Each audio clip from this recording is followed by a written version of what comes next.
Tout le monde a les yeux tournés vers les combats brutaux autour de Pokrovsk, dans le Donbass, où la guerre semble ne donner aucun répit. Mais ce que presque personne ne remarque, c'est le mouvement silencieux qui pourrait changer le cours de tout le front. Au sud, sur une ligne peu peuplée, les Russes avancent de manière ferme et constante. Et c'est là qu'un danger bien plus grand commence à se dessiner. Si cette avancée n'est pas contenue, elle pourrait encercler Zaporijia, une ville de plus de 700 000 habitants.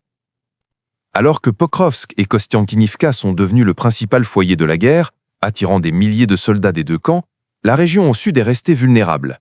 Forêts, champs et petits villages, apparemment sans importance, deviennent désormais le nouveau théâtre de l'offensive russe.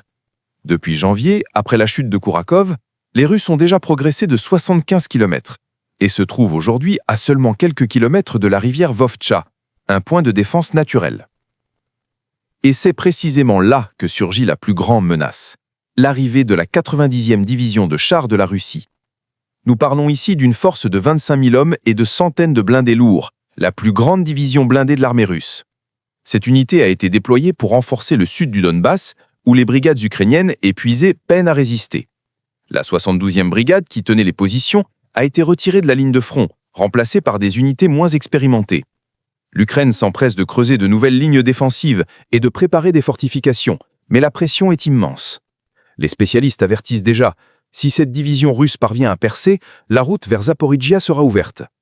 Il ne s'agit pas seulement d'une avancée territoriale, mais d'un pas qui pourrait placer l'Ukraine face à l'une des batailles les plus décisives de la guerre. Et je vous pose la question, l'Ukraine a-t-elle les forces suffisantes pour stopper cette division avant qu'elle n'atteigne Zaporijia, ou sommes-nous sur le point d'assister à un nouveau désastre stratégique? J'ai vraiment hâte de lire votre avis dans les commentaires.